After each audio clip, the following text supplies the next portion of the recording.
Okay चलो, तो basically recording भी स्टार्ट हो गया, ठीक है। अच्छा, तो आज डिस्कस क्या करना है सर? एक्चुअली लास्ट क्लास आप लोगों को याद होगा, या याद ना भी है तो भी मैं थोड़ा रिकॉल करा देता हूँ। लास्ट क्लास में हम लोगों ने डिस्कस किया था रिगार्डिंग जीएसटी एग्जेम्पशन के बारे में। याद है सर किसी को? एग्जेम्पशन अंडर जीएसटी याद है कि नहीं, बताना। याद है सर?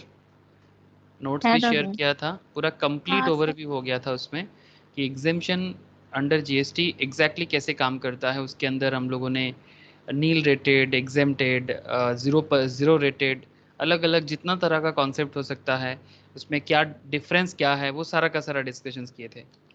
आज का क्लास एग्जेम्पशंस में क्या होने वाला है, आज भी हम लोग वही सब चीज़ें सीखेंगे, मतलब जो एक्चुअली लास्ट क्लास में बात कर रहे थे। बट यहाँ पर हम लोग ना थोड़ा एग्जेम्पशंस के अंदर डिटेल्स बात करेंगे, मतलब थोड़ा गहराई, थोड़ा डेप्थ में जाएंगे। कुछ केस स्टडीज़ भी चर्चा करेंगे, केस स्टडीज़ क्वेश्चंस भी जैसे पूछ सकता है तो उसके बारे में भी चर्चा करेंगे। तो वैराइटीज़ ऑफ केस स्टडीज़ है, मैं कोशिश करता हूँ सर आप लोगों को केस स्टडीज़ क्वेश्चन के साथ धीरे धीरे कनेक्ट करने का। ठीक है सर? तो चलो मैं आपको एक एक करके सारा का सारा पहले एक बार रिकॉल कराता हूँ और फिर केस स्टडीज क्वेश्चंस को भी डिस्कस करता हूँ, अलग अलग सेक्शंस को भी डिस्कस करता हूँ। ओके ठीक है, चलो फिर सवाल भी लूँगा, डोंट वरी। ओके, तो पहले एक बार गो थ्रू कर लेना चाहिए।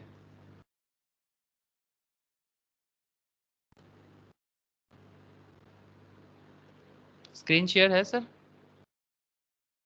स्क्रीन शेयर है ना? हेलो? है सर। हाँ सर। ठीक है सर, ओके। तो फर्स्ट ऑफ ऑल ये जो exemption from GST, okay, exemption from GST में मेनली हम लोग क्या क्या सीखने वाले हैं वो तो हम लोगों ने लास्ट क्लास में पढ़ ही लिया था, जिसमें हम लोगों को, आप लोगों को मैंने एक लिस्ट भी दिया था जिसमें क्या क्या गुड्स है जिसमें एग्जेम्प्टेड होता है जीएसटी, उसका एक ओवरव्यू भी आप लोगों ने लिया था। ठीक है, जिसमें कुछ गुड्स आप लोगों को देखने से भी याद हो जाएगा कि कुछ गुड्स जैसे कि फ्रेश वेजिटेबल्स, फ्रेश फिश, ठीक है, इस तरह का कुछ प्रोडक्ट्स है, लॉट्स ऑफ। मैं बस एक लिस्ट आप लोगों को एक बार दिया था, milk, raw milk, fresh milk, potatoes, grapes, agricultural produce, Indian national flag, plastic bangles, these are lots of जो एक्चुअली एग्जेम्प्टेड हुआ कर, मतलब हुआ है, तो जिसके बारे में चर्चा हो गया है। तो एक बार चलो बात कर लेते हैं ये जो एग्जेम्पशन अंडर जीएसटी, एक से ऐसे तो आप लोगों को पता है ना सर, जीएसटी गवर्नमेंट का कितना बड़ा रोल प्ले करता है। ठीक है, ये तो मैं आपको हर क्लास में बताता रहता हूँ, शायद आप लोगों को मतलब अभी रट गया होगा कि हाँ सर बहुत ये पता चल गया है, आप आगे बढ़ो, ऐसा भी आपके मन में जरूर चल रहा होगा। ठीक है, तो ये गवर्नमेंट मनी पाइपलाइन में जीएसटी एक बहुत बड़ा रोल प्ले करता है ना सर, जिसमें करीब 6 point, even actually income tax से ज़्यादा पैसा आने का बात है, बट इनकम टैक्स हर कोई भरता नहीं है। तो गवर्नमेंट ने एक अच्छा तरीका अपनाया कि भाई, जब बोलता है ना सर, जब सीधी उंगली से घी नहीं उठता तो फिर उंगली को टेढ़ा करना पड़ता है। तो बेसिकली गवर्नमेंट ने उंगली को टेढ़ा कर दिया, तो टैक्स ऑन इनकम बन नहीं रहा था। तो जब टैक्स ऑन इनकम नहीं बना तो गवर्नमेंट ने भी अच्छा सोचा, तो क्यों ना जीएसटी के थ्रू से ही इनकम करना चालू कर दें। तो goods and service tax government का जो मनी पाइपलाइन है, इसके एक बहुत बड़ा रोल प्ले करता है। आप देख सकते हो करीब 33.5 ट्रिलियन में करीब 6.1 ट्रिलियन तो यहीं से आ रहा है। तो इट्स अ बिग थिंग, ठीक है, जिससे हमारा कंट्री चलता है, देश चलता है। इट्स अ बिग, बहुत बड़ा बात है सर, इंडिया जैसा कंट्री को रन कराना। It's not a joke, 130 crore से भी ज़्यादा पॉपुलेशन, इतना बड़ा साइज, उसके अंदर एग्जेम्पशन दे देना उसके अंदर एग्जेम्पशन दे देना, मतलब अगर आप जीएसटी को छूट रखते हो, मतलब उस पर्टिकुलर प्रोडक्ट से या सर्विस से आप जीएसटी को बाहर रखते हो, जीएसटी से बाहर रखते हो, तो ये गवर्नमेंट के लिए एक बहुत बड़ा डिसीजन होगा। ये सुन लो सर, अगर किसी चीज में आप जीएसटी एग्जेम्प्ट करते हो तो don't you think it's a big decision for the government? Hello, बोलो सर, क्या लगता है कि अगर हम जीएसटी एग्जेम्प्ट करते हैं किसी गुड से, तो बिग डिसीजन है कि नहीं है? इतना तो बताओ सर। मेरा आवाज नहीं आ रहा है क्या? मौसमी आवाज আসছে? हेलो? है सर। ओके, बाकी लोगों का आवाज नहीं आ रहा है मेरा? है दादा। ओके, ओके ठीक है सर। तो power to exempt from tax, जिसके बारे में मैंने लास्ट क्लास में ही बताया, section 11 of the CGST act and section 6 of the IGST act बताया है ना sir. Power to exempt from tax के बारे में बाय वे ऑफ इश्यूएंस या तो नोटिफिकेशंस देके एग्जेम्प्ट किया जाता है, या तो नोटिफिकेशन देके एग्जेम्प्ट किया जाता है, या तो स्पेशल ऑर्डर से एग्जेम्प्ट किया जाता है। इसके बारे में भी चर्चा हुआ था। नोटिफिकेशंस में नॉर्मली क्या होता है, एग्जेम्प्ट जनरली आइदर एब्सोल्युटली और subject to such condition as may be specified, goods और सर्विस और any specified descriptions. Okay, special order में exempt from payment of tax under circumstances of an exceptional nature to be stated in such order in public interest। Public interest में government क्या करते हैं, special order लाते हैं और बोलते हैं कि भाई चलो इस पर्टिकुलर टाइम के लिए इस पर्टिकुलर गुड्स पे जीएसटी एग्जेम्प्टेड है।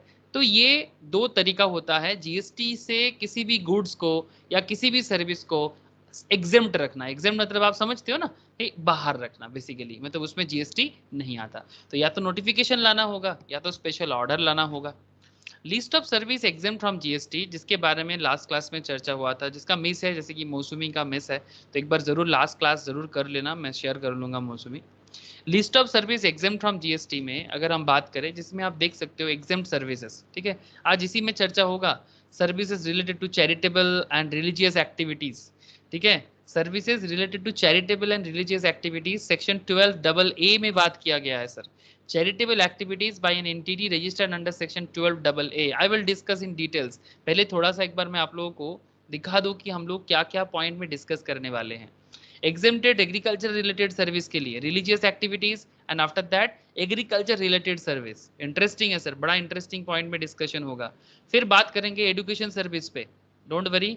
फिर बात करेंगे एजुकेशन सर्विस पे, बड़ा मजा आएगा यहाँ पर भी कि इसमें भी एग्जेम्पशंस का क्या खेल चलता है एजुकेशन पे। आपको अभी से शायद सुन के थोड़ा सा जरूर आपको इंटरेस्ट क्रिएट हुआ होगा कि एक एक सेक्टर्स वाइज ले रहे हैं सर। जैसे स्टॉक मार्केट में हम लोग सेक्टर का बात करते हैं, वैसा ही यहाँ पर भी हम लोग पहले रिलीजियस एक्टिविटीज, फिर हम लोगों ने लिया एग्रीकल्चरल सेक्टर, फिर educational sector, after that health care service में भी चर्चा होगा। यस सर, चर्चा होगा। और जैसे हेडलाइन बता रहे अभी, ठीक है, headline of the day, service provided by government, service provided by government. इसमें भी जो गवर्नमेंट सर्विस प्रोवाइड करते हैं उसमें क्या खेल है, कहाँ एग्जेम्पशंस है, वो भी एक चर्चा का विषय है। आफ्टर दैट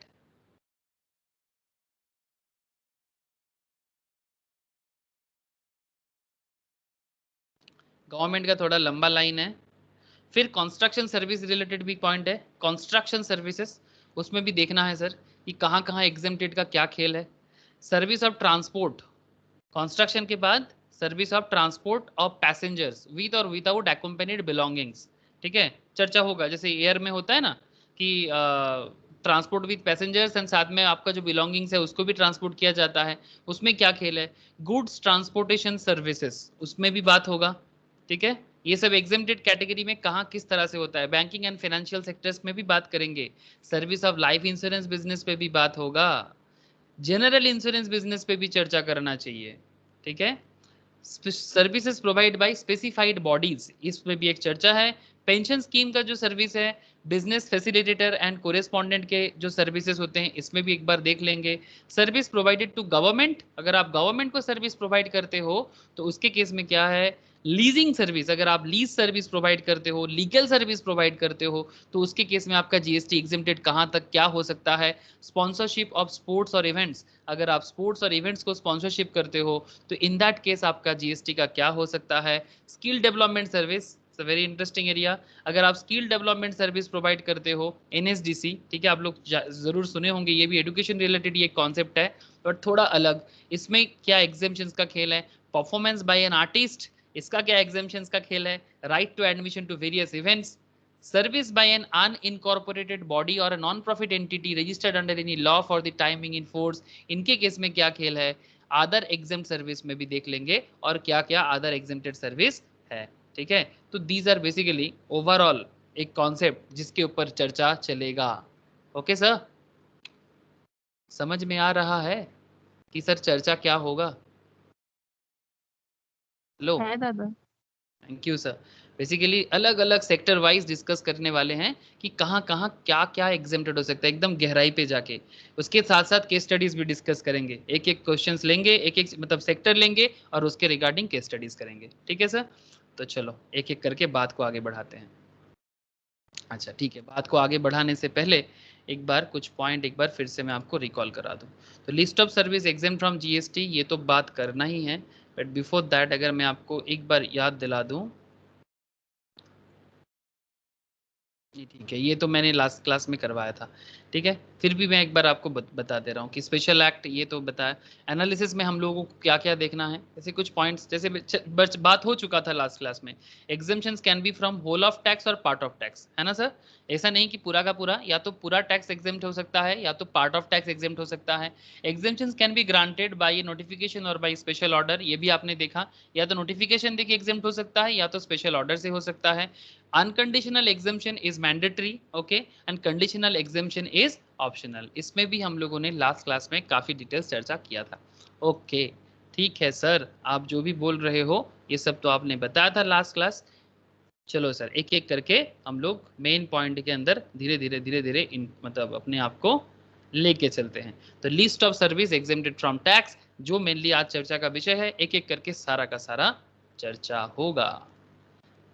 ओके सर, ठीक है, तो चलो देखते हैं क्या मिलता है आज एंट्री नंबर 1 पे। ठीक है, एंट्री नंबर 1, ओके, ये जीएसटी का जो एग्जाम्पशन लिस्ट है उसमें नंबर 1 एंट्री है। नंबर 1 एंट्री क्या है? नंबर 1 एंट्री है ये एंट्री लिस्ट के अंदर, ठीक है, description of service, service by an entity registered under section 12AA of the income tax act 1961 bye way of charitable activities. अगर आप चैरिटेबल एक्टिविटीज करते हो, अगर आप चैरिटेबल एक्टिविटीज करते हो तो आपका सेक्शन क्या है सर? 12AA। सर आपको क्या लगता है चैरिटेबल एक्टिविटीज अगर कोई करता है तो वो चाहेगा कि उसका जो भी एक्टिविटी है उसमें जीएसटी चार्ज हो? कोई भी चाहेगा क्या? मतलब चाहना मतलब एटलीस्ट आप इतना बोलो कि आप चैरिटी करते हो और आपको जीएसटी मांगा जा रहा है, आपको कैसा फील होगा? जस्ट फीलिंग पूछ रहा हूँ। हेलो, बोलना सर। ऑब्वियसली सर आप क्या, चैरिटी पे भी अगर टैक्स देगा तो फिर चैरिटी कौन करेगा? एग्जैक्टली ना सर, वही तो मैं पूछ रहा हूँ कि चैरिटी पे अगर टैक्स देगा तो फिर चैरिटी कौन करेगा? Very good sir, I am very happy with your answer. तो बेसिकली तो यही जो चैरिटेबल कॉन्सेप्ट में जो भी बात होता है, इसमें सरकार क्या कहता है? तो charitable activities by an entity registered under section 12AA of the income tax act, इसमें क्या क्या सर्विसेज होता है फटाफट गो थ्रू कर लेते हैं। Service by a person by way of conduct of any religious ceremony, अगर आप किसी भी तरह का रिलीजियस सेरेमनी करते हो, ठीक है, renting of present of religious place, कोई रिलीजियस प्लेस को आप रेंट पे देते हो, renting of present of religious place, religious place के किसी एरिया में अगर आप किसी को किसी भी तरह का प्रेजेंट मतलब आसपास का एरिया, ठीक है, जो उसका जैसे मैं आपको बता दूं, ये अमृतसर का स्वर्ण मंदिर है ना सर, जो बहुत फेमस है अमृतसर का जो स्वर्ण मंदिर, जो गोल्डन टेम्पल, नाम तो सुने होंगे आप लोग। हाँ सर, अरे क्यों नहीं सुने होंगे? मैंने तो वैसे है। हाँ, गोल्डन टेम्पल गुरु मतलब जो बहुत फेमस आपका, वहां पर मंदिर का एक अपना एरिया तो है, गोल्डन टेम्पल, अरे यहाँ पर दिख ही नहीं रहा है।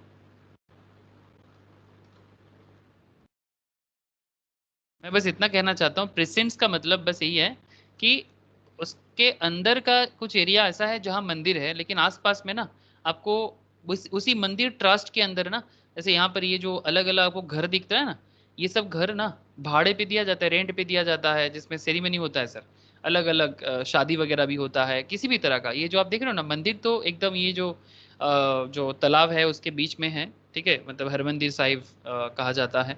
मैं भी विजिट किया था, बहुत ही सुंदर और बहुत ही पवित्र स्थान है। यहाँ पर जाके सीरियसली मतलब एक अलग ही फीलिंग आता है, तो पॉजिटिव एनर्जी आ जाता है, शांति, एकदम शांति आता है।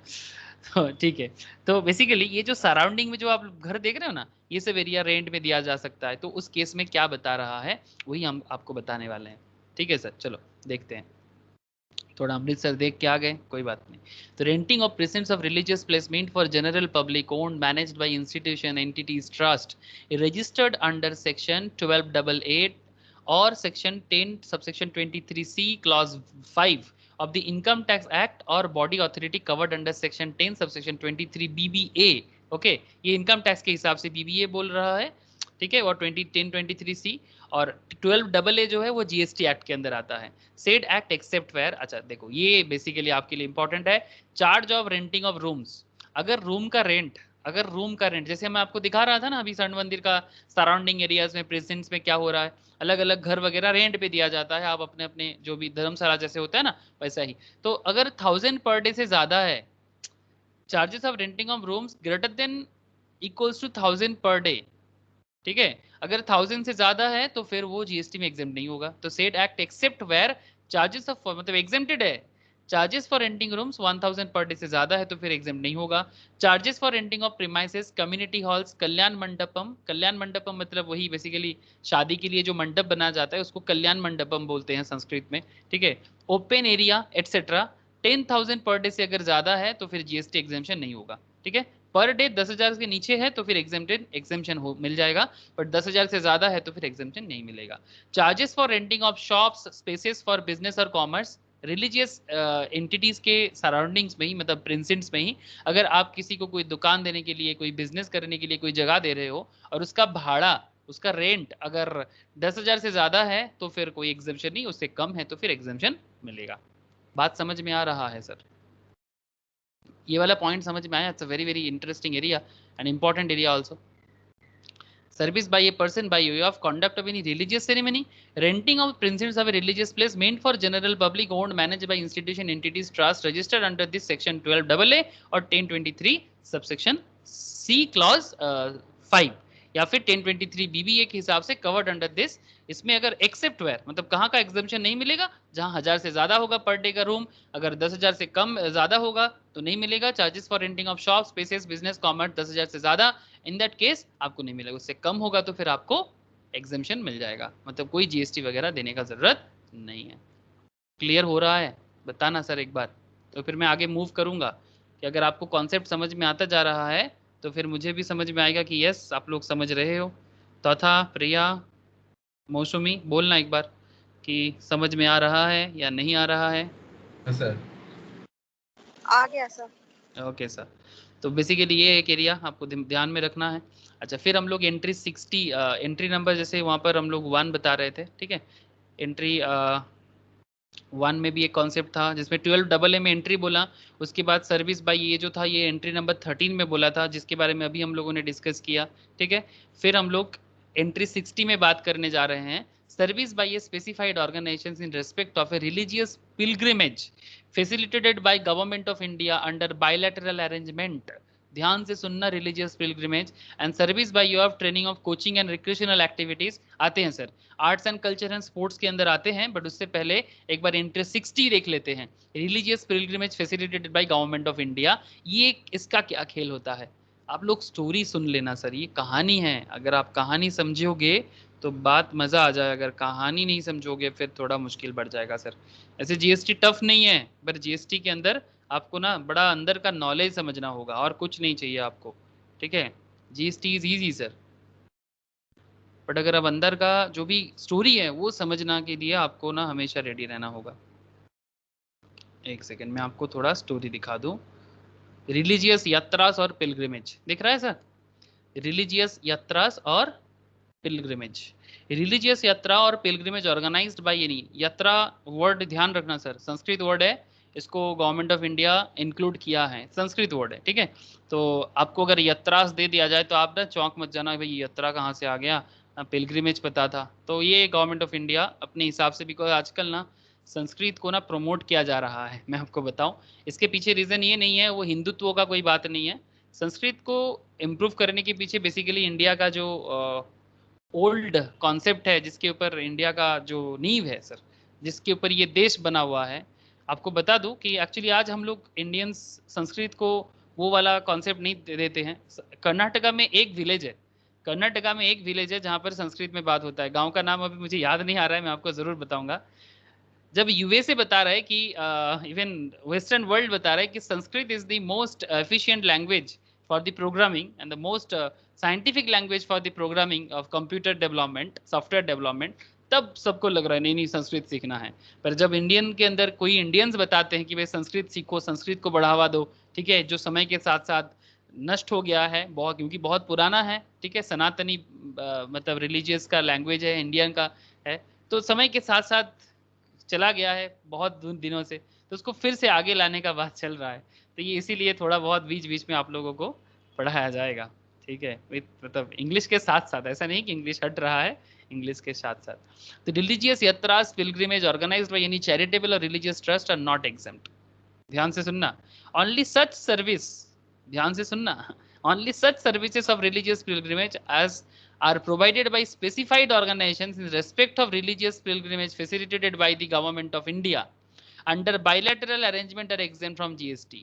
See entry 60 in the above table. The term specified organizations referred to here means KMVN. Sir ध्यान रखना, KMVN, कुमायून मंडल विकास निगम लिमिटेड, कुमायून मंडल विकास निगम लिमिटेड। अब इस पे आपको याद क्यों रखना है, बिकॉज ये कुमायून मंडल, ये जो इसका आपको दिख रहा है, लोगो दिख रहा है इस ऑर्गेनाइजेशन का, ये जो ट्रस्ट है, ये कुमायून एक्चुअली हिमालय का एक नाम है सर, मैं आपको बता दूं, कुमायून हिमालय का एक नाम है।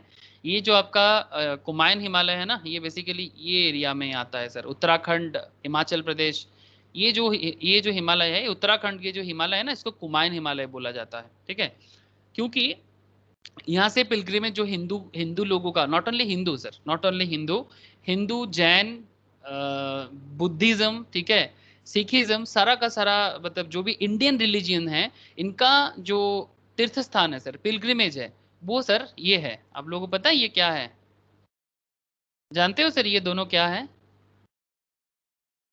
किसी को पता है?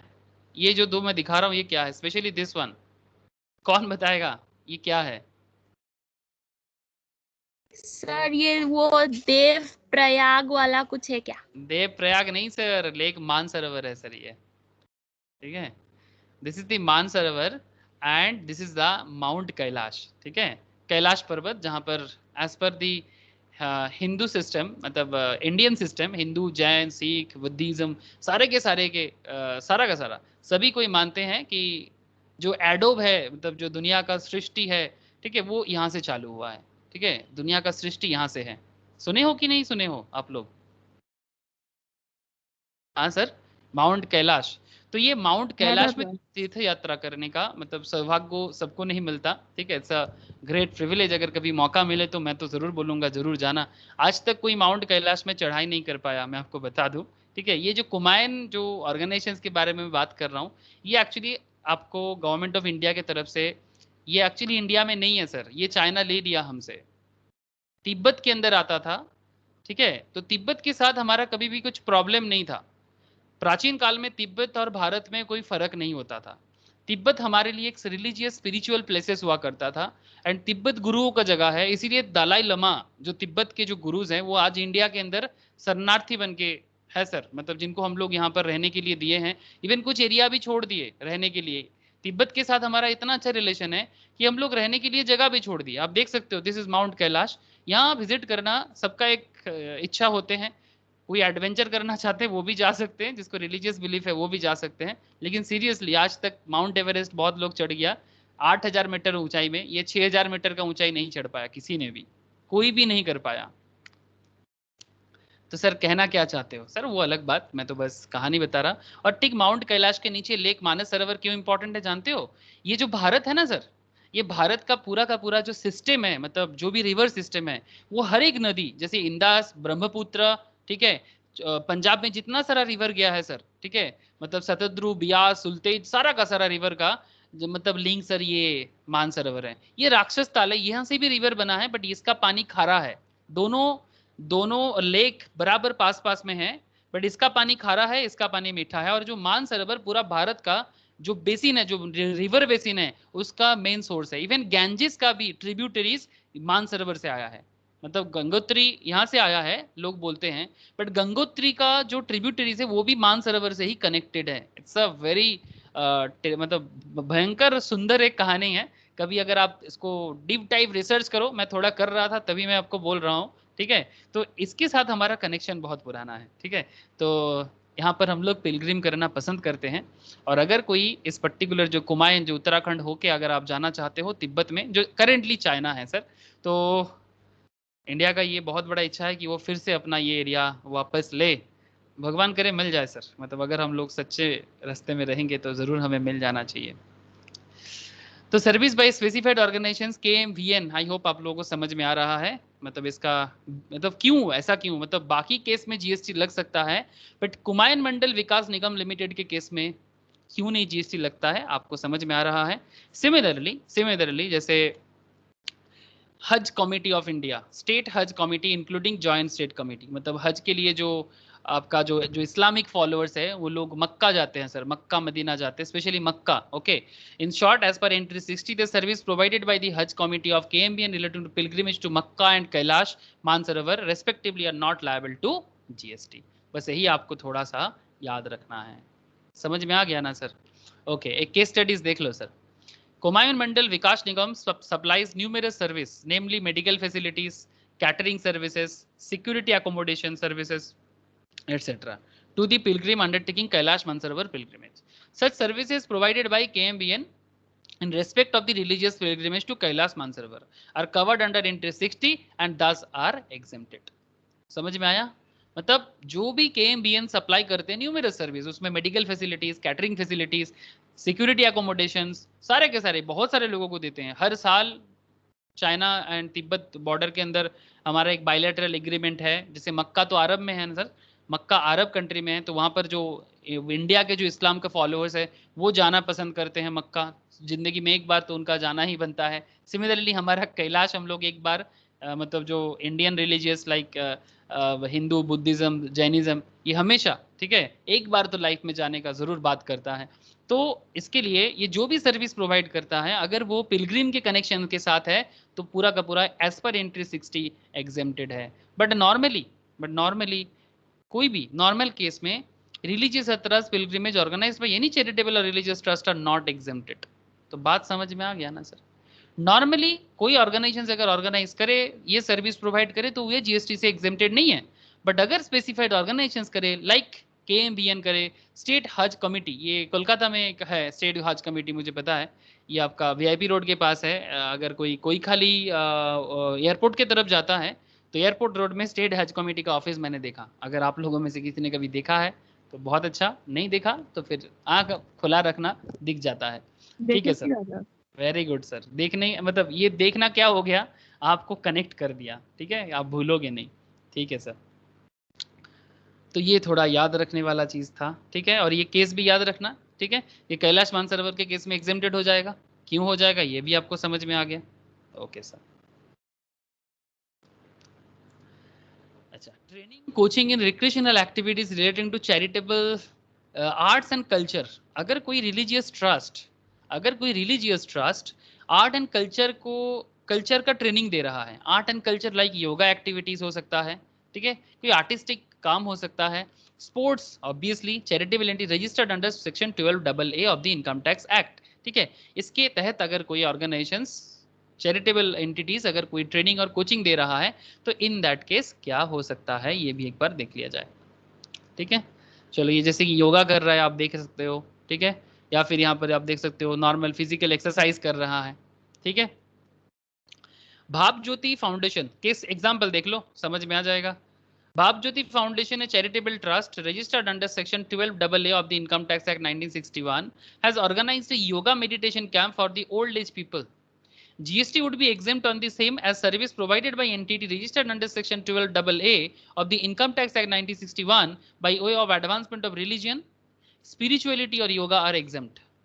Advancement of religion, spirituality और yoga are exempted. Okay sir, चाहे रिलीजन एडवांसमेंट हो, स्पिरिचुअलिटी हो और योगा हो, उसमें जो भी सर्विसेज होता है वो सारा का सारा एग्जेम्प्टेड होगा अगर वो सेक्शन 12AA में रजिस्टर्ड है तो, अदरवाइज नहीं। ओके सर, समझ में आ रहा है सर? बोलो।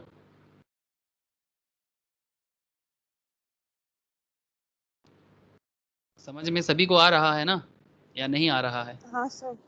Okay sir. ट्रेनिंग है ना, hospitals managed by charitable trust, okay, इसमें भी यह देख सकते हो। Exemption available to health care service under entry 74 of the notifications में बताया, ठीक है। Clinical establishment and authorised medical practitioner और पैरामेडिक्स ऑफ रिलीजियस और चैरिटेबल ट्रस्ट आल्सो एग्जेम्प्टेड।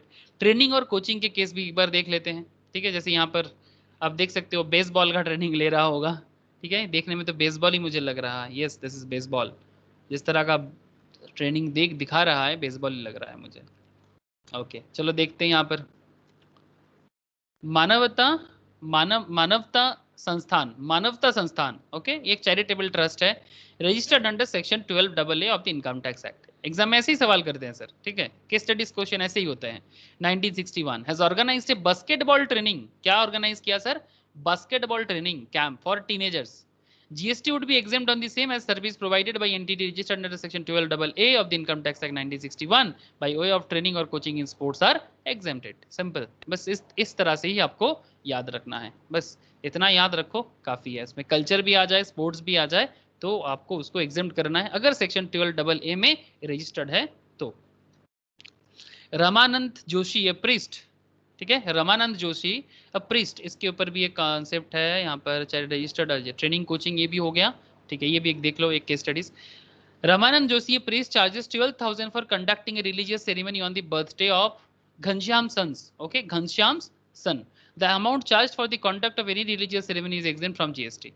अगर कोई प्रीस्ट किसी भी तरह का अमाउंट चार्ज करता है किसी भी तरह का religious ceremony birthday of Ghanshyam son के लिए, जो भी पूजा आदि जो भी रखा है, ठीक है, चाहे वो बर्थ के टाइम के हो, मैरिज के टाइम के हो, डेथ के टाइम पे हो, तीन ही तो होता है ना सर, जन्म मतलब एक जन्म लेते हैं हम लोग, शादी ब्याह करते हैं और डेथ हो जाते हैं, आम आदमी का बात कर रहे हैं, ठीक है। सन्यासी लोगों का बर्थ होता है, डेथ होता है, मैरिज नहीं होता होगा, सिमिलर। तो रमानंद जोशी जो प्रीस्ट है वो 12,000 चार्ज किया है रिलीजियस सेरेमनी और birthday of Ghanshyam Sant religious basis में करने के लिए। अमाउंट जो भी चार्ज किया है वो सेरेमनी इज एग्जेम्प्ट फ्रॉम, मतलब वो रिलीजियस सेरेमनी के कारण किया है और वो एग्जेम्प्ट फ्रॉम GST होगा, ठीक है, बिकॉज वो रिलीजियस एक्टिविटीज के अंदर आ रहा है, ठीक है सर। तो ये बात आप लोग थोड़ा याद रखना। Conduct of any religious ceremony, entry number 13 subsection A of the notification में बताया गया है, it can be inferred that the amount charged bye whatever name called for the conduct of, इसको नॉर्मली दक्षिणा कहा जाता है, आप लोग जानते हो, ठीक है, is exempt from GST. Religious ceremonies are life cycle rituals including special religious pujas conducted in terms of religious text. अपना अपना क्रिश्चियन के जैसा, हिंदुओं का हिंदू मतलब हिंदुस्तान में जो लोग हैं इनका अपने जैसा, इस्लाम के फॉलोअर्स का इस्लाम के जैसा, सभी का अपना अपना सिस्टम होता है, ठीक है। तो ये कोई भी हो, ठीक है, जो भी प्रीस्ट करे तो वो सभी के सभी एग्जेम्प्टेड होगा सर। बेसिक कॉन्सेप्ट समझ में जरूर आ रहा होगा आपको।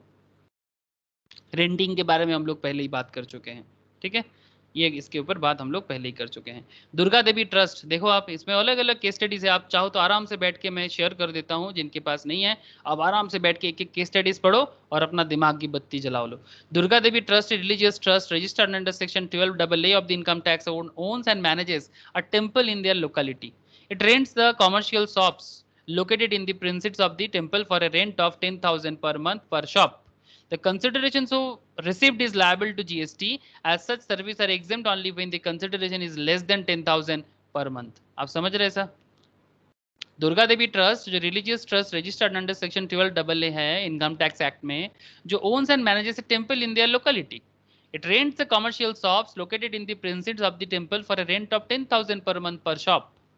ठीक है, मंदिर के जो प्रांगण में, ठीक है, प्रेजेंट्स मतलब प्रांगण जो होते हैं, दुकान दिया है, जिस दुकान का भाड़ा 10,000 पर मंथ का है। रूल बताता है, हम लोग पहले ही पढ़ चुके हैं, रूल क्या बताता है कि 10,000 से कम होना चाहिए, यस और नो? ये देखो sir, charges for renting of shop spaces for business और कॉमर्स 10,000 मतलब ग्रेटर देन 10,000 पर मंथ हो जाएगा, तो ग्रेटर देन इक्वल्स टू मतलब 10,000 होने से भी 10,000 से ज्यादा होने से भी वो टैक्सेबल हो जाएगा, GST चार्ज हो जाएगा, बट उसके नीचे होगा तो फिर नो चार्जेस। समझ में आया ना सर? हाँ, ये दुर्गा देवी ट्रस्ट का केस क्लियर है? हेलो हो सर बताओ, दुर्गा देवी ट्रस्ट का केस क्लियर है कि क्यों GST में आ गया, लायबल टू GST क्यों हो गया? है दादा। थैंक यू सर, ठीक है।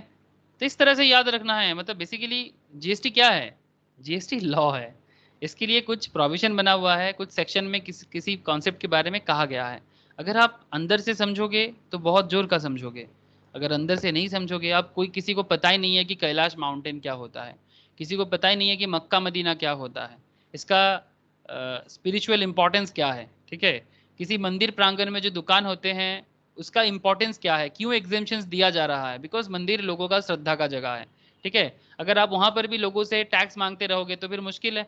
लेकिन सर मंदिर के नाम पे अगर कोई जरूरत से ज्यादा अमाउंट चार्ज करे, ठीक है, रिजनेबल अमाउंट से ज्यादा चार्ज करे, तो तब गवर्नमेंट को भी लगता है कि वो अननेसेसरी चार्जेस है। ठीक है, आप लगाना चाहते हो करोड़ों लोग, मतलब अरबपति लोगों के लिए, करोड़पति लोगों के लिए लगाओ, दुकान का भाड़ा 10,000 क्यों 1 करोड़ कर दो, डजेंट मैटर, बट तब हम लोग चार्ज कर लेंगे, सिंपल बात है। सर्व Shiksha foundation,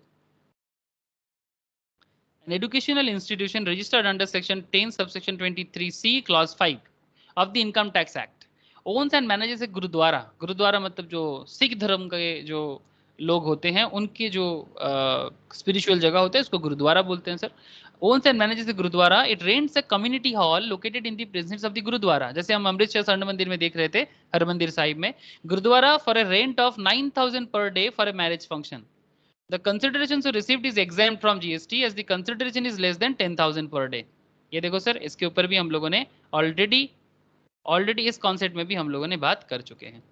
just look at here, charges for renting rooms 1,000 per day, charges for renting of premises community halls, यहाँ पर कोई, हाँ बोलो सर, हेलो, यस ज्योति, तुम्हारा ही आवाज लग रहा था मुझे, बोलो, आवाज कट गया।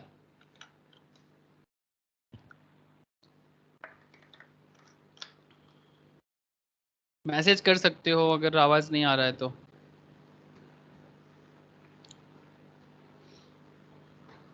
ठीक है सर, आवाज नहीं आ रहा है, जब आएगा या फिर आप मैसेज कर सकते हो, नो इशू, मैं मैसेज देख के बता दूंगा, ठीक है।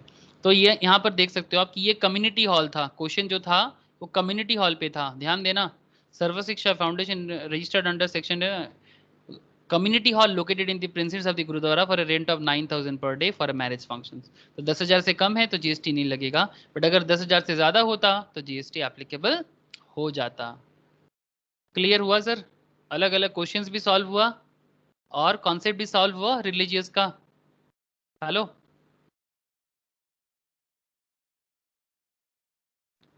हाँ सर बोलो सर, एग्जामिशन समझ में आ रहा है एज पर दिस सर्विसेज? है दादा।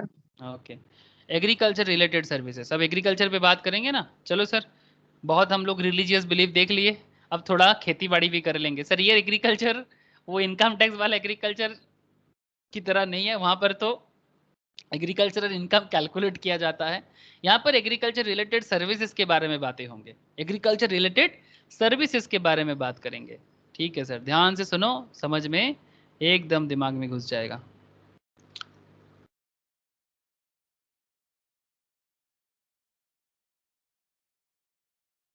ओके, देखो सर, एग्रीकल्चर में loading unloading packing storage of warehousing of rice, loading unloading packing storage और warehousing of rice, okay, warehousing of minor forest produce, service by way of storage, warehousing of cereals, pulses, fruits, nuts, vegetables, spices, copra, sugarcane, jaggery, raw vegetables, fibers such as cotton, flax, jute, etc., indigo, unmanufactured tobacco, betel leaves, unmanufactured tobacco, हाँ, betel leaves, tendu leaves, coffee and tea। tendu leaves जानते हो? tendu leaves क्या होता है? पता है किसी को टेंडू लीफ से क्या बनता है? बीड़ी बनता है सर, बीड़ी बनता है, थैंक यू सर। वो फेमस इंडियन स्मोकिंग के लिए बहुत फेमस है, हाँ, सिगरेट जैसे होता है ना, वो इंडियन सिगरेट है, बड़ा चलता है sir all over the India, एकदम बहुत फेमस एक नशा जो लोग करते हैं, स्पेशली स्मोकिंग करते हैं, बड़ा फेमस है टेंडू लीव्स। उड़ीसा में टेंडू लीव्स का बहुत अच्छा एग्रीकल्चर होता है सर, उड़ीसा में बहुत अच्छा एग्रीकल्चर होता है। एग्रीकल्चर रिलेटेड से एक बात आपको मुझे याद आया सर, आप लोग रामायण के बारे में स्टोरी सुने हो? रामायण का, बचपन में रामायण का कहानी सुने हो? बोलो सर, एक एक चीज दिखाने वाला हूँ सर आप लोगों को। है दादा। अगर आपने रामायण का कहानी सुने हो तो फिर आप लोग गंधमादन हिल के बारे में भी सुने हो, जब लक्ष्मण जी मूर्छित हो गए थे, मेघनाथ ने लक्ष्मण को, राम की जो भाई है सर, अब जय श्री राम पे मत जाना सर। राम को जब बाण मारा था तो लक्ष्मण कुछ देर के लिए सेंसलेस हो गया था, तो राम ने बोला कि गंधमादन हिल्स में जाओ और वहां पर बहुत सारे जोड़ी बूटी होते हैं, जिसका नाम है क्या नाम है बोलो ना सर। कौन सा जोड़ी बूटी लाया था जिससे देके लक्ष्मण का फिर से सेंस आ गया था, की नामटा भूले गेलाम, रोशनी मने আছে? संजीवनी बूटी। संजीवनी बूटी, हाँ वेरी गुड सर। वो हिंदी में संजीवनी बोलते हैं, बंगाली में हम लोग उसको बोलते हैं बिशल्य गौरनी, अगर किसी को याद है बचपन में अगर पढ़ा होगा, ठीक है या फिर कहीं से कहानी भी सुने होंगे। सर वो गंधमादन हिल है सर। किसको पता था ये हिल है बोल के? सबको यही लगता है ना कि सब कहानी में है, माइथोलॉजी है। हाँ सर, ये देखो गंधमादन हिल्स, दिख रहे हो? और जस्ट ये हिल मैं इसलिए नहीं दिखा रहा हूँ, ये हिल ओडिशा में है सर। अगर कभी भी आप देखना चाहते हो जरूर जाना। बड़े बड़े जो प्राइवेट कंपनीज है, स्पेशली डबर जैसे कंपनी, डबर का नाम सुने हैं ना सर, जो बेसिकली आयुर्वेदिक प्रोडक्ट बनाते हैं, पतंजलि जैसे कंपनी जो आयुर्वेदिक प्रोडक्ट बनाते हैं, दवाइयाँ बनाते हैं, not only Dabur, there are Himalaya, ठीक है। ये सब कंपनीज एक्चुअली यहाँ पर सब लीज पे लेके रखा है ये पहाड़ी और यहाँ का लोकल लोग जो है ये इसको कलेक्ट करते हैं, इनका काम ही है सब। ये सब क्या है जानते हो? सब भेषज है सर। Western of the Gandhamadan hill from the northern side, Paikmal region. आप देखो सर, आपको देखने से ही पता चलेगा। Also has historic importance as it's a seat for Buddhist culture. Himalayas, lord Hanuman का कहानी हम सभी ने सुने हैं, उड़ीसा में है, ठीक है। बायोडाइवर्सिटी इसका मेन कॉन्सेप्ट जो है, the hill is well known for medicinal plants. There is a bauxite reserve which is planned for exploration by the state government through private revenue. And ये देखो सर, मैं वही आपको दिखाने का कोशिश कर रहा था। कोई भी चीज सिर्फ कहानी नहीं होता। Just look here, local people have great faith in ayurvedic practitioners in many villages. Their main occupation is collect herbs and supply them to companies such as Dabar, Jandu, ठीक है। some of the village include कुछ नाम है यहाँ पर, ठीक है। 200 से ज्यादा स्पेसिस मिलता है, मतलब अलग अलग जड़ी बूटियां जिससे एक्चुअली मेडिसिन बनता है, ठीक है। चलो sir, doesn't matter. Badgarh district में है, बड़गढ़ डिस्ट्रिक्ट, ये बालनगीर एंड बड़गढ़ डिस्ट्रिक्ट के बीच में आता है, दोनों ही उड़ीसा में आता है सर। चलो सर, पता था सर? ये हिल के बारे में सुने तो होंगे, लेकिन सच में है कि नहीं कभी पता था? किसको पता था बोलना अगर पता है तो, कि हाँ सर मुझे पता ही ये रियल में है वो। है सर, देखो इस चीज। देखो इस चीज, वेरी गुड सर, बहुत खुश हो गया मैं। कबे गेছিলি? 2015। चलो बहुत बढ़िया। टूर করতে না কোনো কাজে? ক্যাম্প ছিল স্যার আমাদের। कैंप ছিল, वेरी गुड सर। चलो बहुत बढ़िया, अच्छा हुआ। बाकी लोगों को पता था?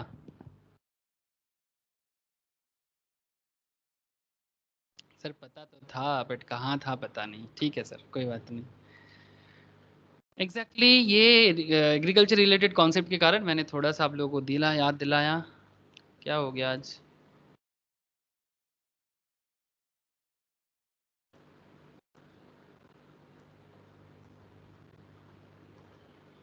ठीक है, अच्छा। Fumigation in warehouse of agricultural produce, artificial insemination of livestock other than horses, ठीक है। मतलब घोड़ा छोड़ के बाकी जो भी एनिमल्स का जो प्रोडक्शंस वगैरह होते हैं उसके बारे में बताया जा रहा है sir. Carrying out an intermediate production process as job work in relation to cultivation of plants and rearing of animals except horses for food fibre fuel raw material other than similar product as agricultural produce, service relating to cultivation of plants, rearing of animals except horses. हाँ, horse का काफ़ी अलग use है, commercial use बहुत ज़्यादा है। Food fiber, fuel, raw material or other similar product or agricultural produce by way of agricultural operation directly related to production of any agricultural produce including cultivation, harvesting, threshing, plant protection or testing, supply of farm labor मतलब farm में जो labour लोगों को supply किया जाता है, process carried out at an agricultural farm including tending, pruning, etc. such like operation which do not alter the essential characteristic of agricultural product produce but make it only marketable for primary market, primary market में ले जाने की लायक बना देता है, इतना service जो है वो एग्जेम्प्टेड में माना जाता है। रेंटिंग और leasing of agro machinery, vacant land with और without structure of incidental to its use, loading unloading packing storage warehousing of agricultural produce, agricultural extension services, service by an agricultural produce marketing committee. Agricultural produce marketing committee है sir सरकार का, government of India का है, मैं आपको दिखाता हूँ।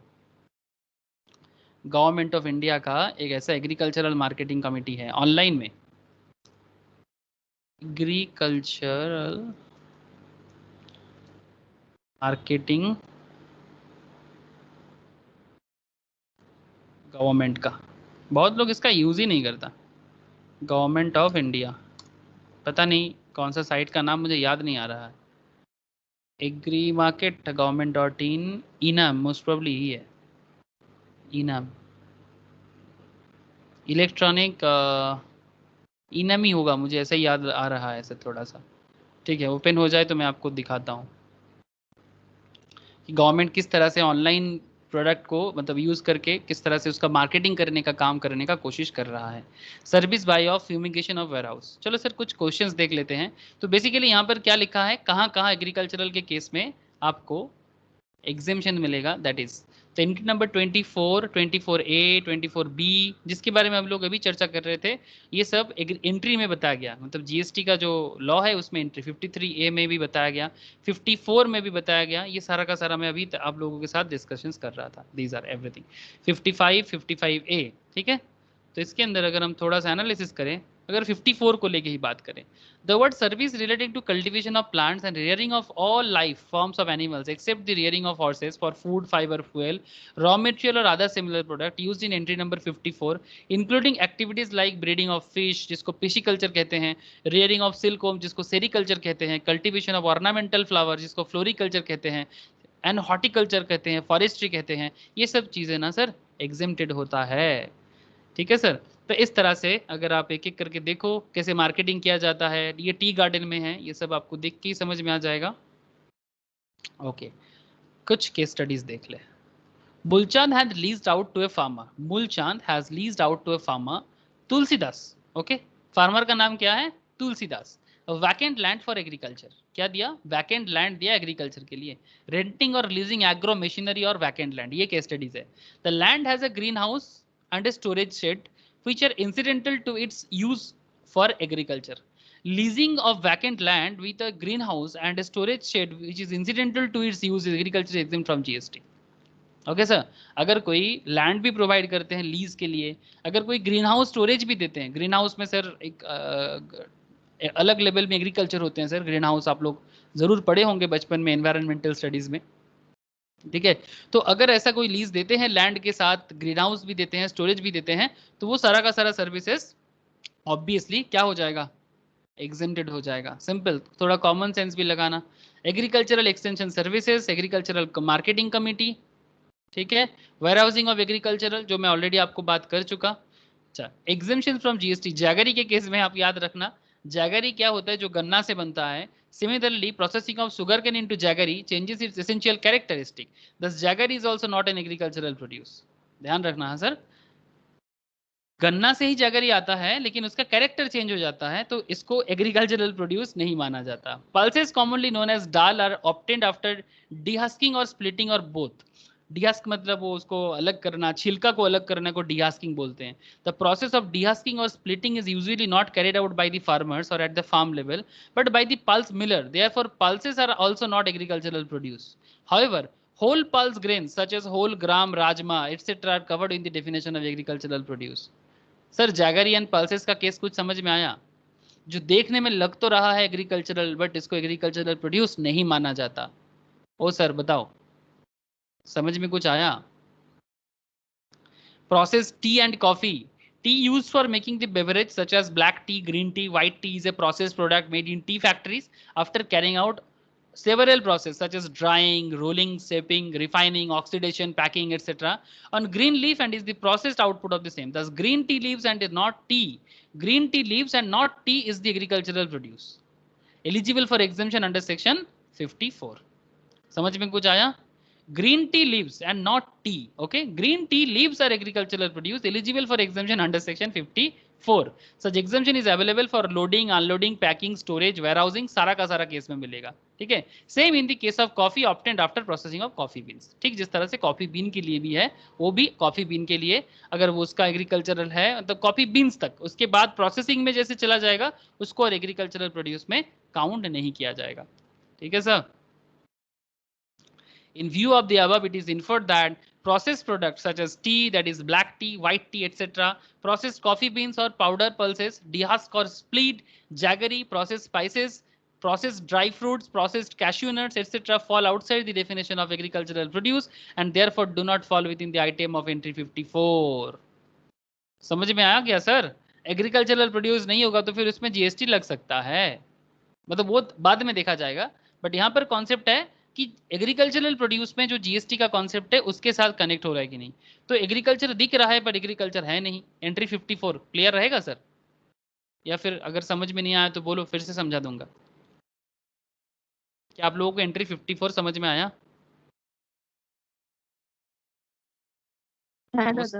Okay. अगर एंट्री 55 का बात करें, custom milling of paddy into rice, paddy into rice, carrying out an intermediate production process as job work in relation to cultivation of plants and rearing of all life forms of animals except the rearing of horses. बार बार बोल रहा है sir, horse का जो प्रतिपालन है, मतलब horse का जो cultivation, मतलब कल्टीवेशन नहीं बोल सकते, रियरिंग करना बोलते हैं, पर उसको छोड़ के बाकी सभी आ जाते हैं हमारा एग्रीकल्चरल में. Food, fibre, fuel, raw material और अदर सिमिलर प्रोडक्ट और agricultural produce is exempt under GST. Similarly, milling of paddy is not an intermediate production process in relation to cultivation of plants. It is process carried out after the process of cultivation in over and paddy has been harvested. Further, processing of paddy into rice is not usually carried out by the cultivators, but the rice millers. Milling of paddy into rice also changes its essential characteristic. Therefore, milling of paddy into rice cannot be considered as an intermediate production process. आप समझ रहे हो ना? मतलब जिसको हम लोग बंगाली में बोलते हैं धान, दिस इज कॉल्ड धान, इन बंगाली वी कॉल्ड पैडी, धान. फिर इससे बना चाल, फिर चाल से हम लोग इसको अगर मतलब पूरा का पूरा इसको पीस ले तो चाल का जो पाउडर बनता है, ठीक है, चाल गुड़ी बोलते हैं हम लोग बंगाली में. तो कैरेक्टर अगर चेंज हो जाए ना, एसेंशियल कैरेक्टर चेंज हो जाए, तो फिर अगर देखा जाएगा कि अगर वो कल्टीवेटर करता है तो फिर एग्रीकल्चर में लाया जाता है, बट अगर वो कल्टीवेटर नहीं करता है तो फिर उसका कंडीशंस चेंज हो जाए ना, तो फिर उसको एग्रीकल्चरल प्रोड्यूस से अलग कर दिया जाता है. समझ में आया सर?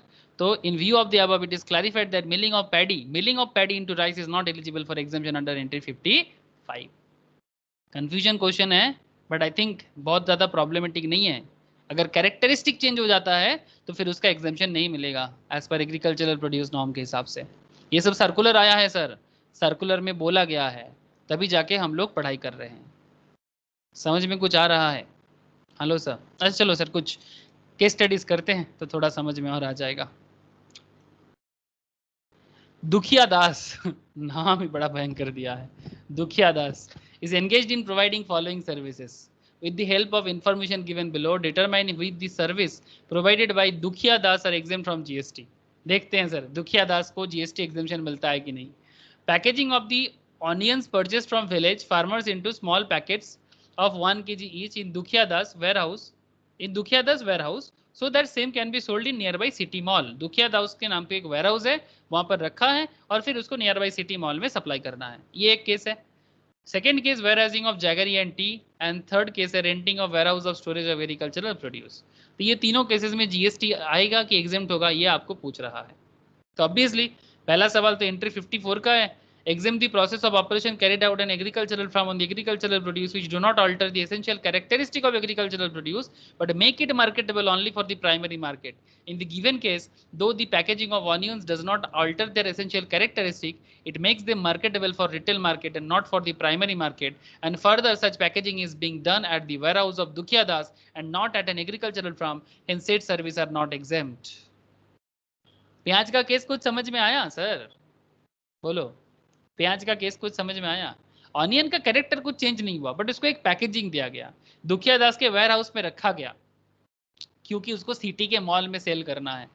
प्राइमरी मार्केट तक ले जाने का बात नहीं था. प्राइमरी मार्केट जानते हो, किसान जो होते हैं ना, वो किसान अपना प्रोडक्ट एग्रीकल्चरल फील्ड से लेके जो मंडी होता है सर, एग्रीकल्चरल प्रोडक्ट बेचने का जो मंडी होता है, मंडी तक ले आने का जो कॉन्सेप्ट है उस तक लेके आएगा ना तो कोई जीएसटी नहीं लगता. बट अगर ये सिटी के मॉल में सेल करने का बात आ जाता है ना, मार्केट का सेकेंडरी मार्केट हो गया, ये प्राइमरी मार्केट नहीं है, तो इन दैट केस वो जीएसटी के अंदर आ जाएगा. एग्जेम्प्टेड तो नहीं, एकदम नहीं होगा. अब बाद में देखा जाएगा कि उसमें कैसा पैकेजिंग हो रहा है, जीएसटी आएगा, 0% है, नील रेटेड है, that's a different issue. But exempted है कि नहीं है उसका हिसाब तो यहीं पर क्लियर हो जाता है. बोलो सर. पहला क्वेश्चन क्लियर है? फर्स्ट क्वेश्चन क्लियर है दुखिया दास का? सर चुप क्यों हो, बोलो तो सही। हाँ हाँ सर। Sir okay sir. है ना सर। सेकंड सवाल किया है वेयर हाउसिंग ऑफ जैगरियन टी, ठीक है। अब जैगरी टी तो 54 में भी आता है। हाउएवर एंट्री 24 भी exempt warehousing of certain specified items, some of which are not agricultural produce. Although jaggery and tea do not qualify as agricultural produce, their warehousing is specifically exempt under entry 24B. इसको agricultural produce नहीं माना जाता, but section 24B, entry 24B इसका warehousing करने को जो service provide किया जाता है उसको एग्जेम्प्ट करता है, बिकॉज वो एसेंशियल प्रोडक्ट में, एसेंशियल ऑब्वियसली नहीं है जैगरी एंड टी, बट फिर भी एग्रीकल्चरल प्रोड्यूस का डेफिनेशंस में नहीं आता, बट एंट्री 24B इसको एग्जेम्प्ट करता है स्पेसिफिकली। एंट्री 54 लास्ट क्वेश्चन क्या था? लोडिंग, अनलोडिंग, पैकेजिंग, स्टोरेज और warehousing of agricultural produce. Thus, warehousing of agricultural produce is exempt. However, in the given case, service being provided are not warehousing service, but renting of immovable property service, such service are not exempt. यहाँ पर जो बोला था उसके ऊपर बोला गया है sir, renting of warehouse for storage of agricultural produce, जो एग्रीकल्चरल प्रोड्यूस के लिए जो होगा वो एग्जेम्प्टेड होगा, बट ये जो यहाँ पर बोला है ना, in the given case service being provided are not warehousing service but renting of immovable property services, such services are not exempt. अगर renting of immovable property services हो जाएगा तो in that case वो exempted नहीं होगा, बाकी चीज exempted हो जाएगा। तो ये था कुछ एग्रीकल्चर रिलेटेड कॉन्सेप्ट। अब कुछ एजुकेशन रिलेटेड बात भी कर लिया जाए। एग्रीकल्चर क्लियर है सर? एग्रीकल्चर क्लियर हुआ?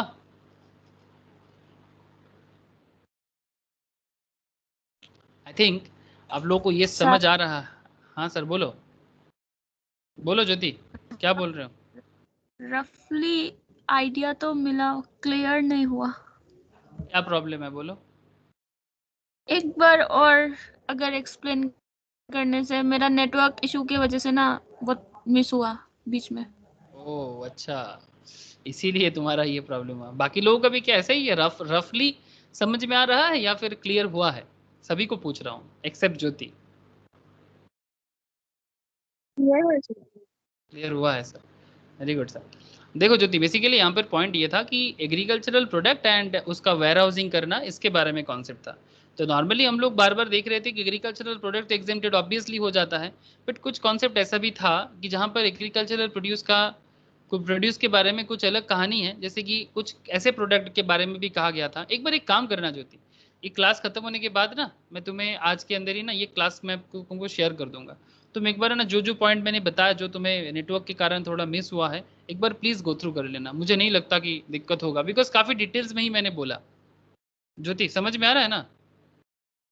Okay sir, no issue. ठीक है, मैं काफी डिटेल्स में ही मैंने बोला, तो एक बार आप इसी पॉइंट को, जो जो पॉइंट पे मैंने बातें किया उसको एक बार गो थ्रू कर लेना, स्पेशली पल्स के बारे में, पल्सेस के बारे में, जागरी के बारे में, ठीक है, टी के बारे में, ठीक है। एक बार एंट्री 55, एंट्री 54, फिर milling of paddy into rice, ये सब पॉइंट में मैंने थोड़ा सा लास्ट में बताया और उसी के बेसिस में क्वेश्चन था, ठीक है। तो एक बार पढ़ के अगर आप इस क्वेश्चन जो भी मैंने कराया, अगर आप इसको एक बार देखो तो मुझे नहीं लगता फिर कोई दिक्कत रहेगा, ठीक है। मैं शेयर कर दूंगा, तो एक बार जो भी मिस हुआ है एक बार करके देखना। मैं एजुकेशन सर्विस में आता हूँ, बहुत सारा चीज़ें हैं सर, मुझे बताना भी है आप लोगों को। एक आइडिया अगर आपको मैं दे दूं ना, तो बाकी चीज़ आप खुद भी कर सकते हो, ठीक है। लेकिन कैसे पढ़ना है, कैसे याद रखना है, इसका एक बेसिक कॉन्सेप्ट तो आपको पहले बिल्ड कर दूं। Service provided by an educational institutions, educational service का एग्जाम्पशंस के बारे में क्या कॉन्सेप्ट है जीएसटी में?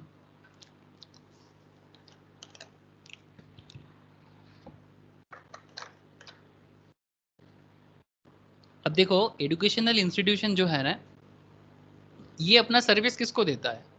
इंस्टीट्यूशन सर्विस देगा स्टूडेंट को, एजुकेशन इंस्टीट्यूट सर्विस देगा फैकल्टी को, स्टाफ को, by way of conduct of entrance examination against consideration in form of entrance fee.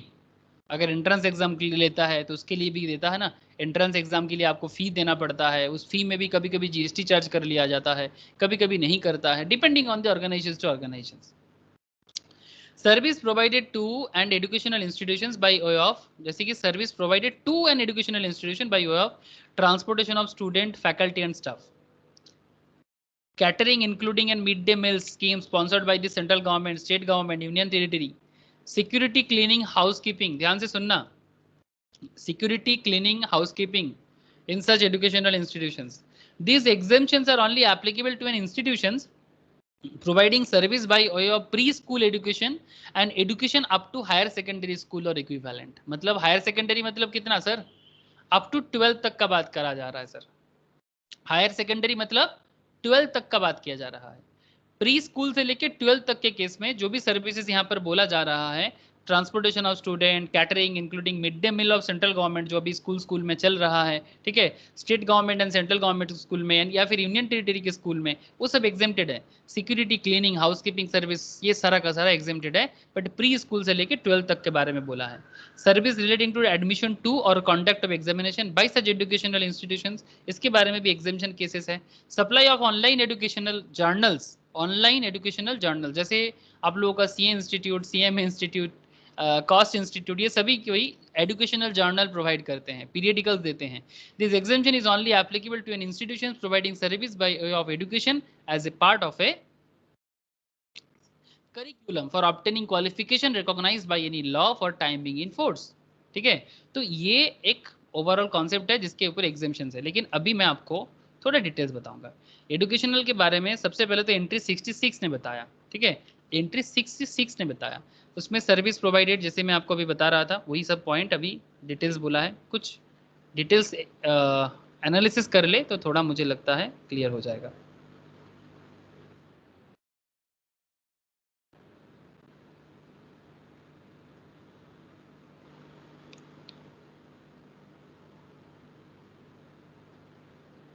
Journal वगैरह जो भी था मैं बताया. यहाँ पर एक बहुत अच्छा चार्ट जो बना हुआ है ये बड़ा हेल्पफुल है.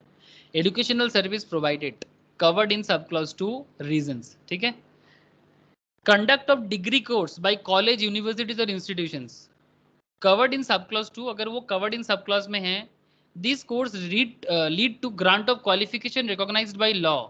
अगर आपका कोर्स जो है वो क्वालिफिकेशन रिकॉग्नाइज्ड बाय लॉ के अंदर आता है, ठीक है, मतलब बेसिकली आपको किसी डिग्री मिलेगा, यूजीसी रिकॉग्नाइज्ड कोई डिग्री मिलेगा, ठीक है, या फिर लॉ रिलेटेड जैसे CA degree, CMA degree, CS degree, similarly कोई भी यूजीसी रिकॉग्नाइज्ड डिग्री मिलेगा, तो उसके बारे में बताया जा रहा है जीएसटी के केस में.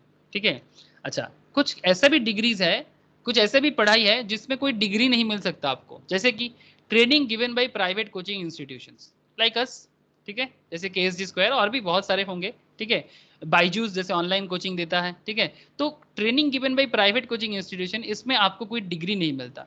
सच training does not lead to grant of a recognised qualifications, तो ये कवर्ड नहीं होता सब क्लॉज 2 में. Educational as a part of prescribe curriculum for obtaining a qualification recognised by law for a foreign country. कोई foreign country का education अगर आप India में बैठ के लेते हो, ऑलरेडी ये course recognised by in Indian law is covered hearing. सिर्फ ये कोर्स को रिकॉग्नाइज किया गया है. यस, अगर आप ऐसा पढ़ाई करते हो तो हम मानेंगे, बट इसको कोई रिकॉग्नाइज्ड बाय लॉ नहीं है, कवर्ड किया जाता है, तो इसको भी सब क्लॉज 2 में कवर नहीं किया गया है. तो बेसिकली पॉइंट यही है कि जो भी सर्विसेज एजुकेशनल इंस्टीट्यूशन देता है ना, इसमें देखा जाएगा कि भाई अगर आपको कोई डिग्री स्कूल या डिग्री मिल रहा है तो फिर उसमें जीएसटी नहीं लगता, बट नॉर्मल केस में जीएसटी लग जाता है. जैसे यहाँ पर जो आउटपुट सर्विस के बारे में बोला है ना, service provided by an educational institution to its students, faculty, staff, conduct of entrance examination against consideration the form of entrance fee are exempt from GST. Since exemption with respect to state services is available only when these services are provided by educational institution, it is important to analyze the term educational institutions. Educational institutions क्या होता है? Preschool education and education up to higher secondary school. Education as a part of curriculum for obtaining qualification recognized by any law for the time being in force. Education as a part of approved vocational educational course. ये सब होता है educational institutions. ठीक है sir, लेकिन जब हम लोग बात करते हैं सब क्लास 2 में क्या बोला है, the term education as a part of curricula for obtaining a qualification recognized by any law for the time being in force means the education delivered as a part of the curricula that has been prescribed for obtaining a qualification prescribed by law. Thus, in order to covered under entry 66, the education service should be delivered as part of curriculum. In view of the same, it can be inferred that, ठीक है, सब class 2 में किसको रखा गया है? सिर्फ पहला वाला को रखा गया है. बाकी दो कॉन्सेप्ट जो है, जो फॉरेन एजुकेशन अगर आप इंडिया में लेते हो उसको नहीं रखा गया, और कोचिंग इंस्टीट्यूट से पढ़ाई होता है वो भी नहीं आता. सिंपल बात है, इसमें तो कोई मतलब बात ही नहीं होगा. ठीक है, धर्म institute of technology, a private engineering college in MP, offers postgraduate engineering program. All the engineering course, including the distance learning postgraduate engineering program offered by Dharam Institute of Technology, recognized by the law. The All India Council for Technical Education जो AICTE approval जो होता है, since DIT imports education as a part of curricula for obtaining a qualification recognized by Indian law. The same is an educational institutions. धर्म institution of technology private हो सकता है, but क्योंकि ये AICTE अप्रूव्ड है, ठीक है, तो फिर इसको एजुकेशनल इंस्टीट्यूशंस कह सकते हैं, ठीक है. But coaching institute is not a educational institute. Even आपको मैं ये भी बता दूं कि गवर्नमेंट बोल के रखा है कि कोई भी कोचिंग इंस्टीट्यूट, आजकल ना ऐसे नाम लगा के ना लोगों को गुमराह करते हैं कि अपने नाम के पीछे ऐसे नाम लिख देते हैं. मैंने ऐसे बहुत सारा कोचिंग इंस्टीट्यूट देखा सर, ऐसे नाम कोचिंग इंस्टीट्यूट रख नहीं सकता. ऐसे नाम लिख देते हैं, इंडियन इंस्टीट्यूट ऐसे करके, Indian institute of digital marketing, ऐसे कोई नाम ही नहीं हो सकता. मतलब आप अपने इंस्टीट्यूट का डिजिटल मार्केटिंग पढ़ाते हो, कुछ भी नाम दो, इंडियन इंस्टीट्यूट ऑफ कॉमर्स, ठीक है, Indian institute of commerce, Indian institute of chartered accountancy, ऐसे कोई इंस्टीट्यूट का नाम हो ही नहीं सकता. आपका अगर प्राइवेट कोचिंग है, अगर आप प्राइवेट कोचिंग चलाते हो, तो फिर आप इंडियन इंस्टीट्यूट ये वर्ड यूज ही नहीं कर सकते. It's an rule. चलो कोई बात नहीं, फिर भी लोग गुमराह कर रहा है, पता चलता है तो फिर मुश्किल जरूर होता है.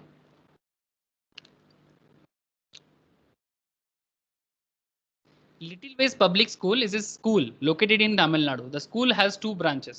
One is a preschool and another is a higher secondary school affiliated to CBSE. A preschool and a higher secondary school are educational institutions. The Little Ways Public School qualify as a educational institutions. तो education तो बहुत सारा जगह में मिलता है, but educational institutions में किसको educational institution कहा जाएगा, उस पे ऊपर डिपेंड करता है कि उसका कोर्स में जो भी फीस वगैरह है, जो भी चार्जेस है, उसमें GST एग्जेम्प्टेड होगा कि नहीं होगा. ठीक है सर. तो इसके लिए सबसे पहले तो एजुकेशनल इंस्टीट्यूशन बनना बहुत जरूरी है, ठीक है. जैसे ये कोर्स रन बाय ITI, ठीक है, ये industrial training institute affiliated to the national council for vocational training और state council for vocational training, offering course in designated trades notified under the apprentice act 1961. आप लोग जानते होंगे ITI ट्रेनिंग, आप लोग के फ्रेंड्स लोग अगर किसी ने भी किया है, 10th के बाद किया जा सकता है sir. Modular employee skill course approved by the NCVT, run by person registered with the Directorate of General Training, Ministry of Skill Development and Entrepreneurship. The modular employment skill is the minimum skill set which is sufficient for gainful employment or self-employment in the world of work. It provides employable skills to early school dropouts, existing workers seeking skill upgradation, workers seeking certification of their skill acquired informally to improve their employability and provide certification after completion of the course. इसको भी educational institutions के अंदर रखा गया है. चलो देखते हैं. काला दृष्टि ITI Gorakhpur is engaged in providing skill development course in other than designated trades notified by the Apprentice Act 1961. थोड़ा ध्यान देना. Since courses offered by the Kal Drishti ITI are not designated trades notified under the Apprentice Act 1961, education provided by is not approved as a vocational educational course as defined above. क्योंकि अगर approval नहीं मिलता है, educational service देता है, designated trade notified under the Apprentice Act 1961, since courses offered by Kal Drishti are not designated trades notified under the Apprentice Act 1961, education provided by it is not approved at vocational educational course as defined above. Resultantly, it does not qualify as an educational institutions. तो देखना पड़ेगा कि जो rule के हिसाब से है वैसा हो रहा है कि नहीं हो रहा है. ठीक है सर. प्राइवेट ITIs, ठीक है, प्राइवेट ITIs ये भी ऑब्वियसली इसको भी रखा गया है liable to GST. देखो, private industrial training institute, if the education provided by this ITI is approved as vocational educational course, it implies that service provided by a private ITI only in respect of designated trades notified under the Apprentice Act 1961 are exempt from GST under Entry 66. Service in other than designated trades are liable to GST. जो designated के हिसाब से अगर बाहर जा रहा है तो GST आ जाएगा, अगर डेजिग्नेटेड के अंदर है, मतलब अप्रेंटिस एक्ट के हिसाब से जो है, अगर वो है तो फिर उसमें GST एग्जेम्प्टेड है. सरकारी ITI तो आप समझ ही गए होंगे कि सरकारी ITI में कुछ भी ऐसा जरूरी नहीं होता है. Unrecognised educational institutions like private coaching centre के बारे में भी कुछ पॉइंट आपको एक बार देख लेना चाहिए. सुपर माइंड्स, ठीक है, ये सुपर 30 आया था ना सर, वो ऋतिक रोशन का, एक्चुअली ऋतिक रोशन नहीं, वो बिहार के फेमस टीचर का नाम क्या था सर, सुपर 30 बैचेस जो बनाया था, क्या नाम है, याद नहीं आ रहा है. कौन क्या कुछ कुमार, किसको याद है बोलो ना। सुपर 30 जो ऋतिक रोशन का मूवी भी उसी के लाइफ के बेसिस पे बनाया गया था। ऐसा मेरा आवाज आ रहा है आप लोगों तक? हेलो, हाँ सर। नाम याद है सुपर 30 का जो टीचर थे? नहीं, देखा है पर नाम नहीं मालूम। ओके कोई बात नहीं सर। सुपर माइंड एक coaching institute in Raipur provides coaching for institute और बैंकिंग पर्सनल सिलेक्शन, आईबीपीएस पढ़ाते हैं, प्रोबेशनरी ऑफिसर एग्जाम के लिए पढ़ाते हैं। सर सुपर कुछ माइंड, आनंद था ना? आनंद कुमार, आनंद कुमार, हाँ Anand. Anand Kumar, thank you sir. Super minds being a coaching centre which trains candidates to secure a banking job is not an educational institution in terms of the exemption notification। समझ में आया sir? Exemption notification के basis में ये कोई educational institution नहीं है ना। एजुकेशन देते हैं तो एजुकेशनल इंस्टीट्यूशन है, बट इनफॉर्मली है सर, ठीक है सर, फॉर्मल लेवल में नहीं है। तो ये सब कुछ बातें याद रखना। यहाँ पर बोर्डिंग स्कूल्स वगैरह के बारे में बोला है, अब चाहो तो एक बार ज़रूर गो थ्रू कर सकते हो, ज़्यादा डिटेल्स चाहिए तो। ये IIM के बारे में, इंडियन इंस्टीट्यूट ऑफ मैनेजमेंट भी एक बार देख लो। IIM नाम तो ज़रूर सुने होंगे। IIM empowers IIMs to grant degrees, diplomas, and other academic distinctions for titles. Specify the criteria and process for admission to course for program of study. Specify the academic content of program. Resultantly, all the IIMs fall under the purview of educational institutions, as they provide education as a part of curricula for obtaining a qualification recognized by the law for the time being in force. IIM provided long duration program, 1 year or more, for which they award diploma degree certificate duly recommended by the Board of Governors as per the power vested in them under IIM Act 2017. Service provided by IIMs to their student in all such long duration programs are exempt from levy of GST, 1 year or more. Okay. IIM also provides short term programs, okay, less than 1 year. Participation certificate to the executive professional as they are considered as participants of the said program. These participation certificates are not any qualification recognized by law. Such participations are not considered as student of IIM. Service provided by IIM as an educational institutions to such participant is not exempt from GST. Point कुछ समझ में आया sir? ये बड़ा गजब point था। Educational institutions अगर IIM है, एज पर IIM एक्ट थोड़ा बाद में आया है, 2017 में आया है, ये कहता है कि अगर लॉन्ग टर्म 1 साल से ज़्यादा पुराना बड़ा कोर्स है, लॉन्ग टर्म कोर्स है, डिग्री कोर्स है, डिप्लोमा कोर्स है, तो फिर इसका जो सर्टिफिकेट पैसा मतलब जो भी है वो एग्जेम्प्टेड है GST से। बट अगर ये सर्टिफिकेट कोर्स कुछ दे रहा है, ठीक है, पार्टिसिपेशन एक्चुअली इसको बोलते हैं, तो वो GST के अंदर लायबल आ जाता है। समझ में आया सर?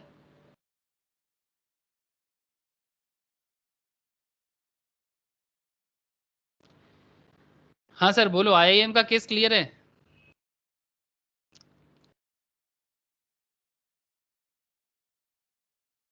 क्या नहीं है? Yes sir. Supply of food in a mess or canteen. Educational institutions generally have mess facilities for providing food to their students and staff. Such facility is either run by institutions or students themselves or in outsourced to a third person. If the catering service is one of the service provided by an educational institution to its students, faculty and staff, and the said educational institution is covered under the definition of educational institution as given above, then the same is exempt. अगर educational institutions है तो फिर exempted है। अगर educational institutions के definitions में नहीं आता है, जैसे कि private coaching, तब नहीं होगा। If the catering supply, any other educational institutions, if the catering service, supply of food, drink in mess and canteen, that the institution outsource the catering activity to an outsider contractor, then it is supply of service to the concerned educational institutions by such outside caterer and attract GST. आप समझ रहे हो ना? कोई third party से अगर outsource कर रहा है तो फिर GST आ जाएगा, बट अगर वो एजुकेशनल इंस्टीट्यूशंस खुद कर रहा हो तो फिर उसमें GST नहीं लगता। ठीक है सर? बस इतना काफ़ी है। बाकी अगर आप थोड़ा ज़्यादा और देखना चाहते हो तो कुछ और भी देख सकते हो, केस स्टडीज़ है, क्वेश्चंस है।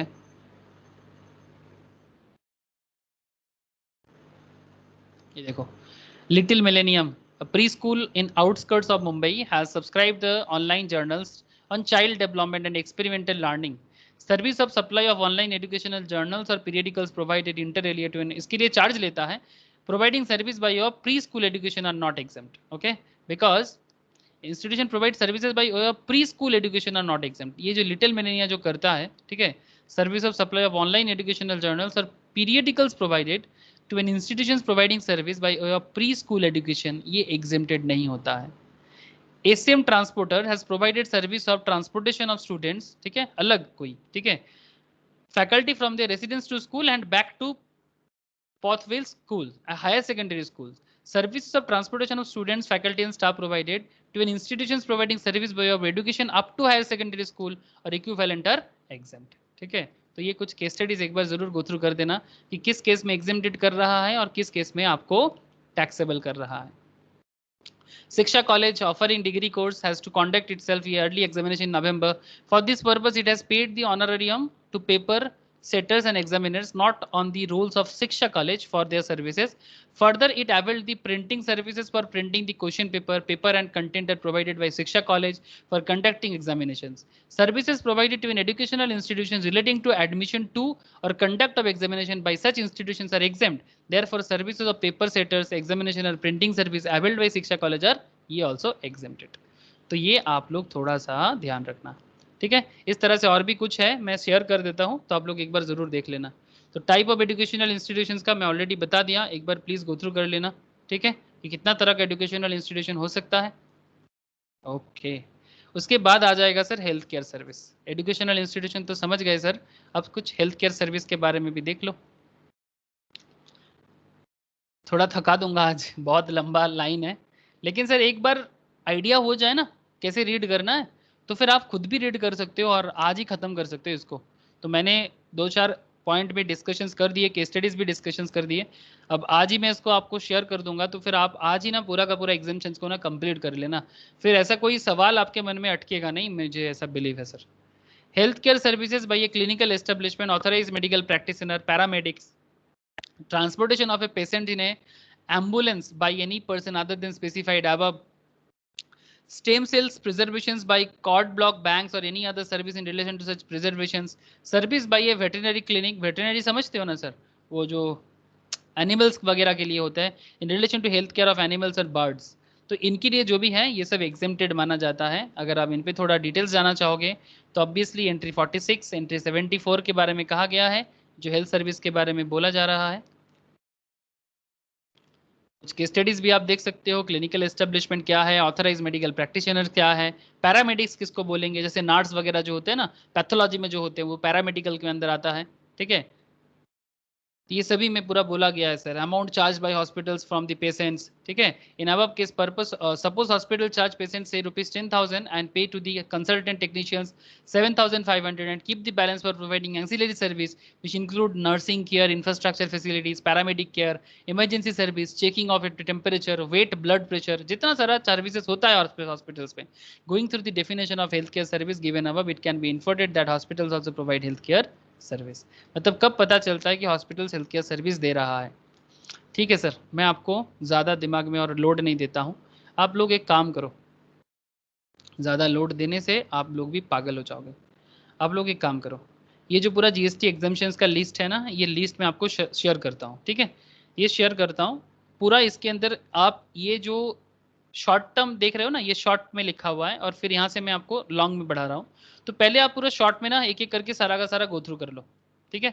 सर्विसेज प्रोवाइडेड बाय गवर्नमेंट भी एक बार देख लो, ठीक है। सारा का सारा गो थ्रू करने के बाद जिस पॉइंट में आपको थोड़ा डिटेल्स जानना है या थोड़ा केस स्टडीज रीड करना है, आप अंदर जाओ, इसी मैट के अंदर आप अंदर जाओ और देखो कितना सारा क्वेश्चंस गिवन है, वो सब क्वेश्चंस मतलब जो केस स्टडीज क्वेश्चन है उसको एक बार गो थ्रू करो। मुझे नहीं लगता इसके बाद आपको एग्जामिनेशन रिलेटेड कोई प्रॉब्लम क्रिएट होगा, ठीक है सर। समझ में आ रहा है कैसे पढ़ना है एग्जामिनेशन को। लंबा लिस्ट जरूर है बट सर स्टोरी जैसा है, कहानी जैसा है। टफ है क्या, बोलो सर, क्या दिक्कत आया, समझ में आया कि नहीं आया, बताना सर।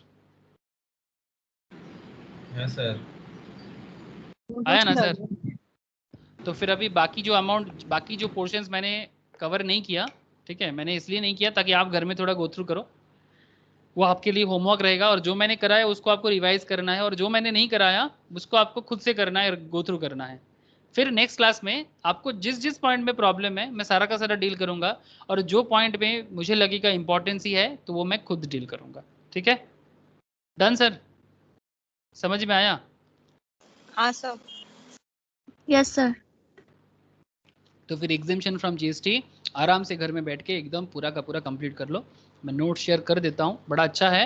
इस पे अगर एक बार पढ़ लो ना एग्जामिशन रिलेटेड, कोई सवाल आपको दिक्कत नहीं करेगा, बस थोड़ा सा कंसंट्रेशन देके गो थ्रू करना है। मैंने तो कराया, किस तरह से रीड करना है वो भी बोला, ठीक है। उसके बाद आप क्वेश्चन सॉल्व करने बैठोगे ना, आप देखोगे कि आप ऑलरेडी मैं क्वेश्चंस के फॉर्मेट भी करा रहा हूँ, ठीक है। आपको नॉलेज लेते हुए आपको देख रहे हो कि एग्जाम्पल सॉल्व करते हुए जा रहा हूँ, तो फिर आपको एकदम दिक्कत नहीं होगा बाद में, चाहे वो एमसीक्यू क्वेश्चंस हो, केस स्टडीज क्वेश्चंस हो, जो भी पूछे आपको, आई डोंट थिंक कि दिक्कत करेगा। ठीक है सर, तो फिर इतना ही रखे आज। तो फिर इतना ही रखता हूँ आज। हाँ बोलो, বল মৌসুমী। আগের ক্লাসের রেকর্ডিংটা একটু শেয়ার করে দেবেন। ওকে ওকে, আমি এই ক্লাসের রেকর্ডিং, আগের ক্লাসের রেকর্ডিংটা শেয়ার করে দেবো। यस मौसमी, मुझे याद है। ठीक है, तू मुझे थोड़ा ना एक व्हाट्सएप कर दे कि सर मुझे रिकॉर्डिंग चाहिए था। ठीक है मौसमी। হ্যাঁ স্যার। ओके ठीक है सर, और बाय कोई सर। कुछ